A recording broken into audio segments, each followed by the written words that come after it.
Assalamualaikum warahmatullahi wabarakatuh. In this video, we will presentate our final discussions about the kings who sacrificed for the nations for English and History project. But first, let us introduce ourselves. We are from Group 6. My name is Reisha Safwa Ahnaf, absence 31. Hello, my name is Denisa Tanueta, absent number 7. I'm Gia Widyaning Trias, absent 16. I am Talita Dera, absent 36. The king who sacrificed for the nation. The first is Sultan Hamengkubuwono IX, who is the king of the Sultanate of Yogyakarta. The history of the establishment of the Yogyakarta Palace begin with the division of the Islamic Mataram Kingdom in 1755 through the Giyanti Agreement. Based on the agreement, the Sultanate of Mataram was divided into two powers, namely Nagari Kasultanan Ngayogyakarta for Sri Sultan Hamengkubuwono I and Nagari Kasunanan Surakarta handed over to Pakubuwono III. Sultan Hamengkubuwono I then started the construction of the Yogyakarta Palace on October 9, 1755. He is also the architect. The palace of the Ngayogyakarta Sultanate, are commonly called the Yogyakarta Palace, is located in the Kraton district, Yogyakarta City. This place building complex still functions as the residence of the Sultan and his palace household, who still carry out the Sultanate tradition to this day. This palace is now also one of the attractions in the city of Yogyakarta. Sri Sultan Hamengkubuwono IX, who was born with the name Gusti Raden Mas Doro Jatun, is the ninth Sultan of Yogyakarta and the first governor of the special region of Yogyakarta. Gusti Raden Mas Doro Jatun was crowned Sri Sultan Hamengkubuwono IX on the 18th day of March 1940, in accordance with the effective date of the political contact with Dutch East Indies government. He was appointed the ninth king of the Yogyakarta Sultanate because he was the direct descendant of Sultan Hamengkubuwono VIII with his fifth wife, R.I. Kustila or Kai R.I. Adipati Anum Amangku Negara or Kanjeng Alit. Born Sri Sultan Hamengkubuwono IX. Sri Sultan Hamengkubuwono IX was born on April 12, 1912 in Yogyakarta.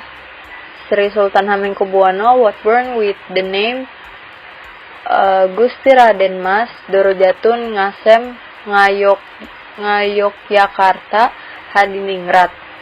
Born to married couple named Sultan Hamengkubuwono VIII and Kanjeng Raden Ayu Adipati Anom Hamengkunegara or Raden Ajeng Kustilah. The date of Sri Sultan Hamengkubuwono IX, Sunday night, October 2, 1988. Sri Sultan Hamengkubuwono IX died at George Washington University Medical Center, United States of America, due to a heart attack and was buried in the cemetery of the Mataram Sultan in Imogiri, Bantul Regency, Special Region of Yogyakarta, Indonesia. The struggle of Sri Sultan Hamengkubuwono IX, March 16, 1940, crowned King of Yogyakarta Hadiningrat. At the beginning of the independence of the Republic of Indonesia, economic conditions were very bad.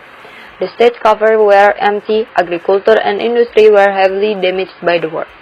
Drought and food shortage occur everywhere, including Yogyakarta. In order to keep the wheels of the government of the Republic of Indonesia running, Sultan Hamengkubuwono IX donated a fortune of around 6 million gulden, which was taken from his palace treasure chest to finance the government, the necessity of life for a leader and other government employees. January 4, 946, Yogyakarta officially became the national capital. 19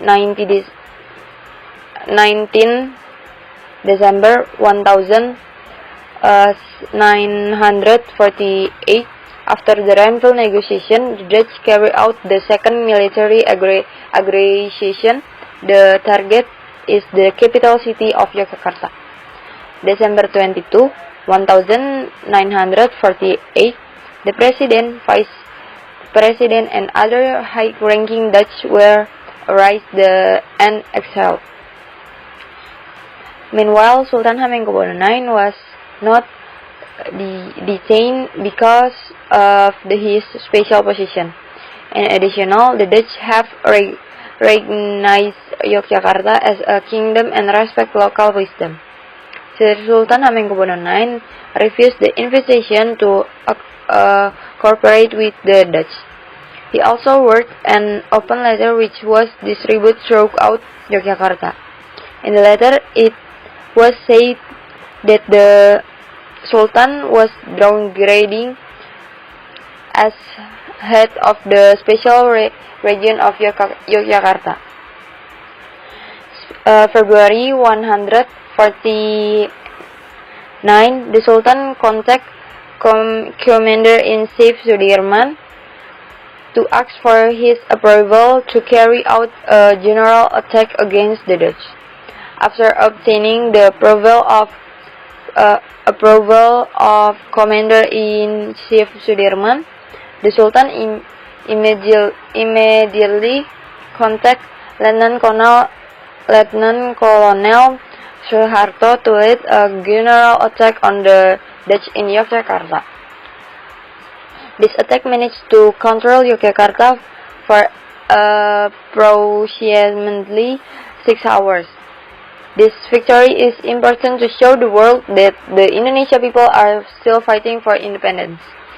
According to the result of the Rome Royer negotiation, the Dutch troops had to be withdrawn for the Yogyakarta area. The Netherlands asked for security guarantees during the withdrawal. President Sukarno appointed Sri Sultan Hamengkubuwono IX as the person in charge of security, and this task was carried out well. 27 December 1949, Sri Sultan Hamengkubuwono IX regained the trust to accept the transfer of sovereignty as the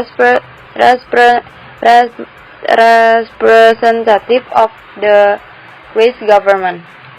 1973 to 1978, Sri Sultan Hamengkubuwono IX became the second vice president. Short story of establishment of the Siak Kingdom. Before the Siak Kingdom was established, the area was a territory under the rule of the Sultanate of Johor. The ruler of the region was also appointed directly by the Sultan of Johor. When the Sultanate of Johor collapsed, in the Siak region there was a power vacuum for almost 100 years.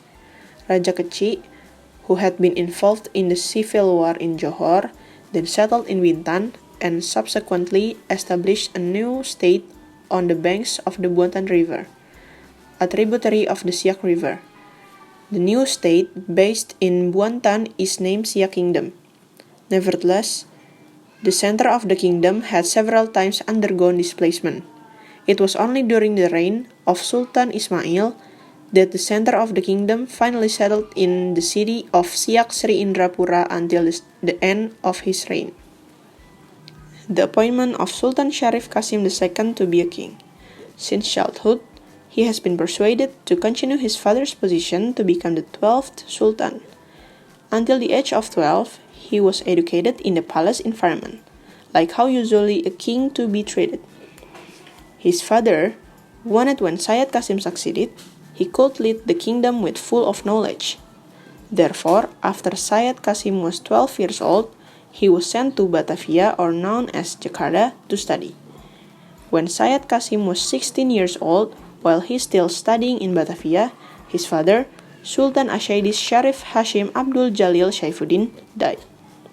However, Syed Qasim was not immediately crowned king in place of his father, but was temporarily held by two officials representing the king, Tengku Besar Syed Syagaf and Datuk 50 for 7 years. Upon his return from Batavia, at the age of 21, Syed Qasim was crowned the 12th Sultan of Siak Sri Indrapura Kingdom with the title of Sultan Ashaydis Sharif Qasim Abdul Jalil Saifuddin or Sultan Sharif Qasim II. Yang di Pertuan Besar, Sharif Qasim Abdul Jalil Saifuddin, or Sultan Sharif Qasim II, was the 12th and last Sultan of the Sultanate of Siak Sri Indrapura. Sharif Qasim II was born in Siak Sri Indrapura, Riau, December 1st, 1893, and he died on April 23rd, 1968. He was crowned as the Sultan at the age of 23, succeeding his father, Sultan Sharif Hashim. Sultan Sharif Qasim II was a supporter of independence struggle in Indonesia. After Indonesia proclaimed independence, he ceded Siak Sultanate to be part of United Indonesia, and he contributed his wealth of 13 million guilders, or equivalent to 151 million guilders, or 69 million euros in 2011, for a number of republican government causes. Together with the Sultan of Serdang, he also tried to persuade other kings of its Sumatra to join the republic cause.